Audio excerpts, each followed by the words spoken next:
আজকের এই পরন্ত বিকেলে যখন আমরা এই ঢাকা বিশ্ববিদ্যালয় টিএসসিতে রাজু ভাস্কর্যের সামনে কথা বলছি, ঠিক এই মুহূর্তেই খাগড়াছড়িতে সাধারণ জনগণের উপরে ইউপিডিএফ নামক যে আঞ্চলিক সংগঠন রয়েছে, সে সংগঠনটি ক্রমান্বয়ে সাধারণ জনগণের উপরে গুলিবর্ষণ করছে।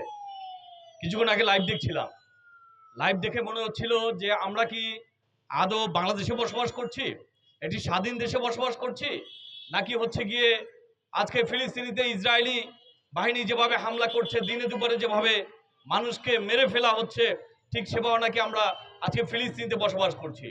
এই প্রশ্নটি আমি রাষ্ট্রের কাছে আজকে রাখতে চাই। আজকে আপনারা দেখুন, পার্বত্য চট্টগ্রামে আজকে সকালে একটি পত্রিকাতে একটি আর্টিকেল লিখে আমি পাঠাচ্ছিলাম। সেখানে আমি লিখেছি যে পার্বত্য চট্টগ্রামে 90% যে ধর্ষণের মতো ঘটনা ঘটে, সে সকল ঘটনা অধিকাংশই সংগঠিত হয় স্বজাতীয় দ্বারা। তো স্বজাতি বলতে আমি যেখানে যে বিষয়টা বুঝিয়েছি সেটা হচ্ছে পার্বত্য চট্টগ্রামে বিভিন্ন জাতিগোষ্ঠী বসবাস করে, আমরা প্রত্যেকেই জানি। সেখানে বাঙালি মুসলমান ব্যতীত যে সকল ধর্ষণের মতো ঘটনাগুলি ঘটে, সেগুলি ঘটায় পাহাড়ি অমুসলিম অবজাতীয় যে সকল সম্প্রদায় রয়েছে, তাদের দ্বারা 90% ধর্ষণের মতো সে সকল কর্মকাণ্ড সংগঠিত হয়। আমার পূর্ববর্তী বক্তা তিনি অত্যন্ত সুন্দরভাবে বলে গিয়েছেন যে পার্বত্য চট্টগ্রামে এই যে ধারাবাহিক ধর্ষণ, এর কারণটা মূলত কি? এর কারণটা হচ্ছে পার্বত্য চট্টগ্রামের প্রথাগত যে আইন রীতিনীতি, এটি ধর্ষণকে মারাত্মকভাবে সেখানে উৎসাহিত করছে। আজকে চাকমা, মারমা, ত্রিপুরা যে সকল জাতিগুলো রয়েছে পার্বত্য চট্টগ্রামের, তাদের যে স্থানীয় প্রথাগত যে আইন, সেটি হচ্ছে আজকে পার্বত্য চট্টগ্রামে কোনো উপজাতি নারী কিংবা পাহাড়ি নারী যদি ধর্ষণের শিকার হয়, সেখানে তাকে 10-20 হাজার টাকা, ওই যে আপনার শুকর যে প্রাণী, সেটি সেখানে জরিমানা দিতে হয়। জরিমানা দিয়ে এভাবে মীমাংসা করা হয়। এটি রাষ্ট্রের যে আইন, আইনের সাথে একটি দ্বিমুখী আচরণ।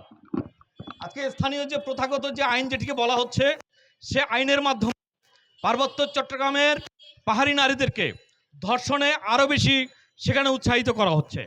সুতরাং এই আইনগুলির অবশ্যই বিলুপ্ত করতে হবে, অন্যথায় পার্বত্য চট্টগ্রামে দিন দিন ধর্ষণের মতো এই যে ঘটনা, সেটা বৃদ্ধি পাবে এবং আমাদের পার্বত্য চট্টগ্রামের নারীরা দিন দিন তাদের যে আপনার আর সুরক্ষা, সেটি তারা হারাবে।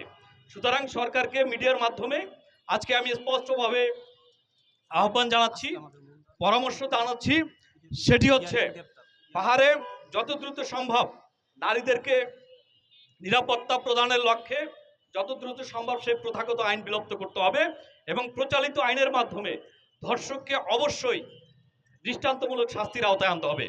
আরেকটি বিষয় আপনারা লক্ষ্য করছেন, যে কথাটি আমি বক্তৃতার শুরুতেই বলছিলাম, যে মুহূর্তে আমরা এখানে কথা বলছি, ঠিক এই মুহূর্তে খাগড়াছড়িতে ইউপিডিএফ নামক যে সন্ত্রাসী সংগঠনটি রয়েছে, তারা সাধারণ বাঙালিদের উপরে, সাধারণ জনগণের উপরে নির্বিচারে তারা গুলিবর্ষণ করছে। আমরা গতকালকে দেখলাম যে সাধারণ যুম্ম জনতার নামে যে একটি প্রেস ব্রিফিং মিডিয়াতে দেওয়া হয়েছিল, সেখানে তারা জানিয়েছিল যে তাদের যে আপনার শান্তিপূর্ণ আন্দোলন, সে আন্দোলনে পার্বত্য চট্টগ্রামের শান্তিপূর্ণ আন্দোলনে অ্যাম্বুলেন্স, রোগীবাহী গাড়ি, তারপরে ওষুধি গাড়ি, এসব হচ্ছে তারা অবমুক্ত রাখবে। কিন্তু আমরা সকালবেলায় যেখানে দেখছি যে প্রথম প্রহরে লাশবাহী একটা অ্যাম্বুলেন্সে কিভাবে নির্মমভাবে এই যে ইউপিডিএফ এর সন্ত্রাসীরা তারা একটি অ্যাম্বুলেন্সে হামলা করে সেই মৃত্যুদেহ সহ পুরো অ্যাম্বুলেন্সকে তারা ক্ষতবিক্ষত করেছে। আমরা এর তীব্র নিন্দা এবং প্রতিবাদ জানাই। আমরা পার্বত্য চট্টগ্রামের সমস্ত জাতিগোষ্ঠী আমরা শান্তিপূর্ণভাবে পার্বত্য চট্টগ্রামে সহ অবস্থান নিশ্চিত করতে চাই। কে মারমা, কে ত্রিপুরা, কে খিয়াং, কে মুরং, কে বাঙালি মুসলমান আমরা চিনি না। আমরা জানি পার্বত্য চট্টগ্রাম আমরা সকলে অধিবাসী, পার্বত্য চট্টগ্রাম আমরা সকলে একত্রে বসবাস করছি। সুতরাং আমরা শান্তিপূর্ণ বসবাস নিশ্চিত করার লক্ষ্যে, সাম্প্রদায়িক সম্প্রীতি নিশ্চিত করার লক্ষ্যে অনতিবিলম্বে পার্বত্য চট্টগ্রামে যারা ব্যক্তি স্বার্থ হাসিলের জন্য 2 দিন পর পর পাহাড়কে যারা উত্তপ্ত করছে, বিশেষ করে ইউপিডিএফ নামক যে সংগঠনটি রয়েছে এবং ইউপিডিএফকে যারা লালন পালন করছে, ইউপিডিএফ এর সাথে যে সকল সন্ত্রাসী গোষ্ঠী পার্বত্য চট্টগ্রামের সার্বভৌমত্ব নিয়ে খেলছে, পার্বত্য চট্টগ্রামের অশান্তি তৈরি করছে, তাদেরকে অনতিবিলম্বে আমরা তাদেরকে নিষিদ্ধ দাবি জানাই।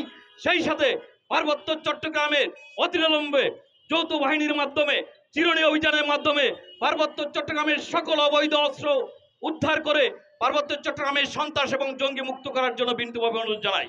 ধন্যবাদ জানাচ্ছি আজকে সমাবেশটি যারা আয়োজন করছে, সেই সাথে পার্বত্য চট্টগ্রামের সকলে মঙ্গল কামনা করে আমার বক্তব্য শেষ করছি।